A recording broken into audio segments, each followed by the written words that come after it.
നമ്മുടെ മലവിസർജന ശീലം എത്രത്തോളം ക്രമമായിരിക്കുന്നു എന്നുള്ളത് നമ്മുടെ വയറിൻ്റെ ആരോഗ്യത്തെയും നമ്മുടെ ടോട്ടൽ ആരോഗ്യത്തെയും അത് കുറിച്ച് ചില സൂചനകൾ നൽകുന്നുണ്ട്. ഇൻസ്റ്റിറ്റ്യൂട്ട് ഫോർ സിസ്റ്റംസ് ബയോളജി ഒരു റിസർച്ചിലൂടെ നമ്മുടെ മലവിസർജന ശീലത്തിനനുസരിച്ച് 4 വിഭാഗമായിട്ട് തിരിച്ചു. ഒന്നാമത്തേത് കോൺസ്റ്റിപ്പേഷൻ, തീരെ മലബന്ധത്തിൻ്റെ ഒരവസ്ഥ. ആഴ്ചയിൽ 1-2 തവണ മാത്രം മലവിസർജനം നടത്തുന്ന ഒരവസ്ഥ.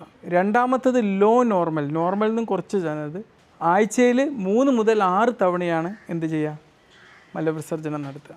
പിന്നെ നോർമൽ, ഹൈ നോർമൽ, നോർമലിൽ നിന്നും കുറച്ച് ഉയർന്നത് 1-3 തവണ ഓരോ ദിവസവും, 1 മുതൽ 3 തവണ വരെ. പിന്നെ ഡയറിയ, വയറിളക്കം, ഒരു ദിവസം തന്നെ പല തവണകളിലായിട്ട് മലവിസർജനം നടത്തുന്ന അവസ്ഥ. ഈ മലവിസർജന ശീലത്തെ ഇൻഫ്ലുവൻസ് ചെയ്യുന്ന കാര്യങ്ങൾ എന്തൊക്കെയാണ്? ഒന്ന് പ്രായം, ചെറുപ്പക്കാരിൽ, സ്ത്രീകളിൽ, പിന്നെ ബോഡി മാസ് ഇൻഡെക്സ് വളരെ കുറഞ്ഞവരിലൊക്കെ ഈ മലവിസർജനത്തിൻ്റെ ദൈർഘ്യം, മലവിസർജനത്തിൻ്റെ അളവ് കുറവായിരിക്കും. ഈ സ്റ്റൂള്, ഈ മലം കുറേ നേരം നമ്മൾ വയറിൽ പിടിച്ചു നിൽക്കുന്നതിൻ്റെ ഉള്ള അപകടാവസ്ഥ എന്താണ്?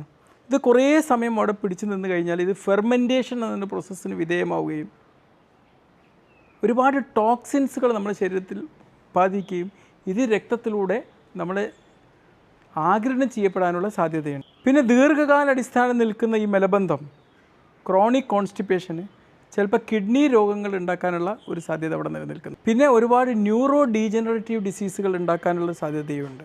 ഇനി വയറിളക്കം സ്ഥിരമായി ഉണ്ടാകുന്ന ബുദ്ധിമുട്ട് എന്താണ്? ഇത് നമ്മുടെ ശരീരത്തിലെ നല്ല ബാക്ടീരിയകൾ അതിലൂടെ നഷ്ടപ്പെട്ടു പോകാനുള്ള സാധ്യതയുണ്ട്, അതുകൊണ്ടുണ്ടാകുന്ന റിസ്ക്കുകളുണ്ട്. പിന്നെ ഡീഹൈഡ്രേഷൻ, നിർജ്ജലീകരണം സംഭവിക്കാനുള്ള സാധ്യതയുണ്ട്. ഇനി ആരോഗ്യപരമായിട്ടുള്ളൊരു മലവിസർജനം എങ്ങനെയായിരിക്കണം?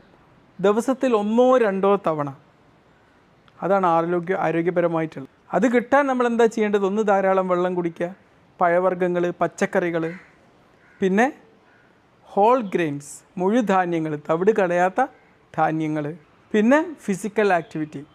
ഇത് നമ്മളെ വയറിന് ശരിക്കും ചലിപ്പിക്കാൻ സഹായിക്കുക. എന്താക്കും?